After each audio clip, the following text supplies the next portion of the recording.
I bid you welcome. I welcome you to my house. Welcome to my house. Welcome to my home. Hello horror hounds, and welcome once again to my horror house, and thanks once again to Bobby and his phenomenal channel Dusty Old Movies. A recent video of Bobby's running down his top 10 favourite Bela Lugosi performances prompted me to plug some of the gaps in my collection. Last week we talked about The Raven, starring Boris Karloff and Bela Lugosi, and this week we're going to be talking about the movie from 1934, which was the first time these two icons appeared together on screen. It's time for The Black Cat.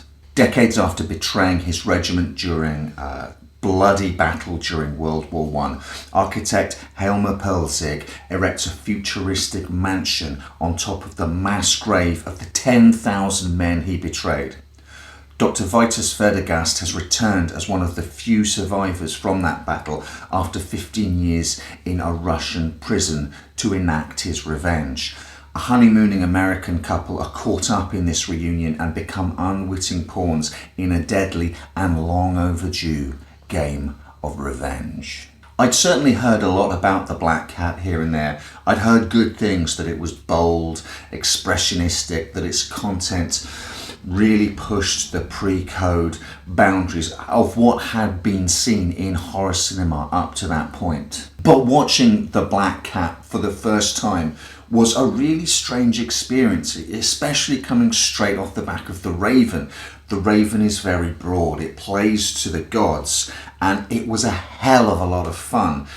The Black Cat is a strange and stilted and confusing at first movie, and I really wasn't sure whether I liked it. I liked bits of it, to be sure. Some sections were phenomenal.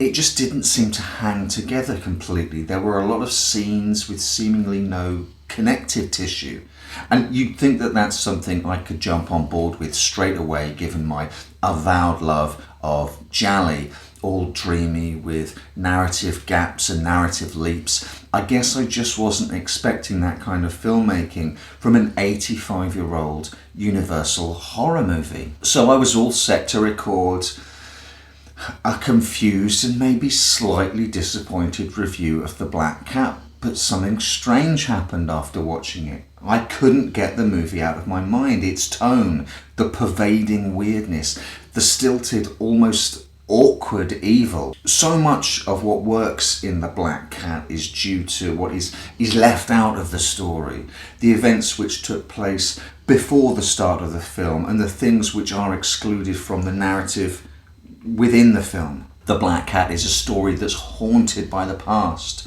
possessed by the past, and feels like the cataclysmic epilogue to a legendary grudge which has festered for 15 years. Perlzig's own house is the perfect avatar for this.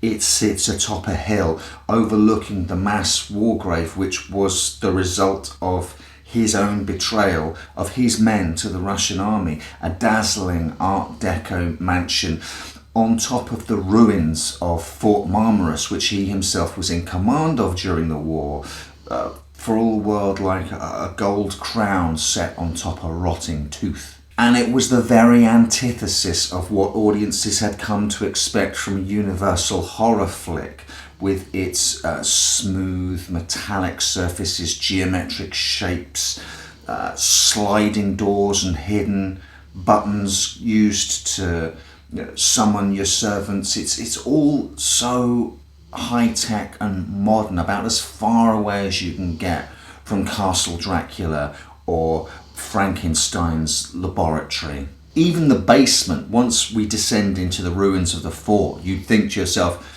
right, here's where Universal's going to do what Universal does, and we're going to get long shadows, and we're going to get cobwebs, and we're going to get bats.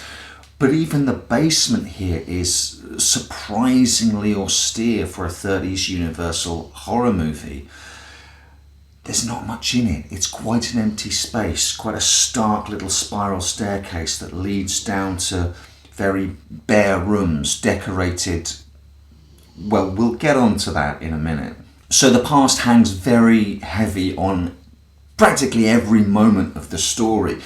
But we have to piece an awful lot of that story together as we go along. And there are gaps. We have to catalogue as we watch Pelzig's crimes. First, he coveted, before the war, his best friend's wife. Then in the war, his greatest crime, betraying 10,000 men to the Russians, following which he told Verdegast's wife that he was dead and married her himself, knowing the truth. And then later on, after it's strongly alluded that he kills her, he marries her daughter, Verdegast's own daughter, his own sort of quasi-stepdaughter. But even these are the understandable crimes of a man, lust and cowardice. Pelzig's crimes go so far beyond that, as we learn, drip, drip, drip throughout the movie. Why, for example, in the basement of his mansion in the ruins of the fort, does he keep a collection of dead women preserved and suspended in glass cases? What is the story of the path he went down? A path of perversity that maybe saw a need to commit further and further atrocities. You know, there's no other word for it. Sins. We're left to fill in a plausible backstory of how Pelzig got to where he is when we meet him. And all options available to us are genuinely chilling. Is he a necrophiliac, feeding a fetish by keeping these encased corpses in a collection for his own delectation? Or is there a different kind of method to this seeming psychosis? And at what point did he become a Satanist, and to what end? Because, the film casually tosses in the fact that Pelzig is the high priest of a satanic sect that's planning another sacrifice. Is this collection of women previous victims from some larger satanic tapestry that we're never told the purpose of? Perhaps he's attempting to achieve a kind of immortality. Is that what the sacrifices and the ceremonies are building to? Or is there something even more blatantly supernatural being presented to us on the sly? The way Karloff's character Pelzig is introduced to us is not just another spectacular entrance among many from this horror icon. The physicality of his performance, the way he gets up out of bed in silhouette, ramrod straight, and the way he moves throughout the rest of the film with the least amount of physical effort, certainly brings to mind a previous performance of his, that of the resurrected Ardeth Bey from The Mummy. Is Pelzig already undead? He makes a number of references to Verdegast, of them being dead already, or of them being undead. And what are we to make of the appearances of the Black Cat from the title of the movie? Verdegast has a mortal fear of cats, which upon first viewing I thought was simply a clunky way of getting some moggies into the film so that they could use the title of Poe's short story. Verdegast kills the first black cat he sees on sight, and other appearances of a black cat reduce him to terror and inaction at very inopportune moments. At first, I thought Pelzig had simply filled his house with cats to taunt and terrorise his sort of like long-term frenemy, best friend and mortal enemy. But there's a strange sort of sore thumb of a conversation which sticks out in the middle of this very short movie. A conversation where Pelzig suggests that black cats actually can't be killed. This is after Verdegast has killed a black cat. He suggests that black cats can't be killed and that they are the source of the erroneous myth that all cats have 9 lives. So when another black cat appears later on in the movie, is it a different cat, or is it the undead cat that we had thought had been killed, or a cat resurrected? Is Pelzig flaunting his conquering of death before everyone's eyes and no one putting the pieces together? That beast certainly does come to Pelzig's aid once or twice in the movie, arousing the suspicion that there might be something more supernatural going on. Is it a familiar? Is he summoning it? Is it in some way diabolical? And if Pelzig is already undead, does that mean he survives the live skinning at the hands of Verdigast at the end of the movie, because yep, that happens, admittedly in silhouette, but Verdigast delights in telling a trussed up Pelzig that he is going to be skinned alive, and then he sets about in silhouette skinning the man, and we hear his screams and see some of the torture in silhouette. And depending on how you fill in some of your gaps of what you think is going on, this might not be a torture that would ultimately kill Pelzig. The truth is, this film is filled with crazy and shocking imagery, some on the screen and some of the mind. And as the viewers are given almost no context whatsoever, it feels like there's a larger cloth, but sections have been purposefully removed to keep us off balance and in the dark.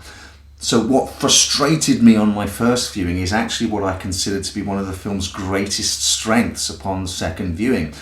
After all, don't I laud David Lynch for telling his stories in exactly the same way? Don't I praise Italian horror filmmakers from the 70s and 80s for giving us mood and effect, prominence over the usual tyranny that narrative holds over Western cinema? As far as the cast and the characters, there's really not much to be said about the honeymooning American couple, Peter and Joan. They are simply there to be swept up in a decades-old story of revenge that they have no inkling of.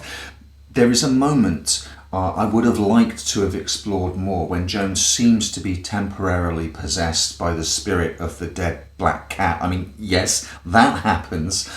Or is she perhaps acting under the influence of the narcotic that Verdigast has prescribed to her after an accident? We'll never know, because it comes and goes and is just another piece of weirdness in the nightmare logic of weirdness that is the Black Cat. So while I would have liked to have seen Peter do more, Joan experience more, you can't really complain, because everyone who buys a ticket to go and see the Black Cat, or everyone who puts the disc in or streams it, does it for two reasons only: Boris Karloff and Bela Lugosi. It is absolutely fabulous to see these two icons playing so against type. Karloff's Pelzig is indisputably the most outright evil character he has ever played, whilst Lugosi gets to elicit our empathy and sympathy as an essentially good man who has been horrendously wronged. I think both stars relish the opportunity to play against type, and both performances, honestly, are phenomenal. Everything about the Black Cat seems designed to wrong foot the expectations of any viewer coming to the movie. It's atypical of Universal's horror output of the time. Lugosi and Karloff have swapped roles which on paper should belong to the other. There's no monster, no vampire or wolfman, no mummy, invisible man or Frankenstein creation. It's set in the present, and the effects of the savagery of the First World War ring through every single minute of the film. And in amongst all of this, there's perhaps one of the most striking sets of images to come out of a Universal horror picture, that of Boris Karloff stroking a black cat and gliding through a collection of dead women suspended in glass cases. Those images from 1934 immediately brought to mind a film which we're going to talk about next week. Another film with a gruesome subject matter and startlingly beautiful images, which was made 66 years after this one. But that's for next week.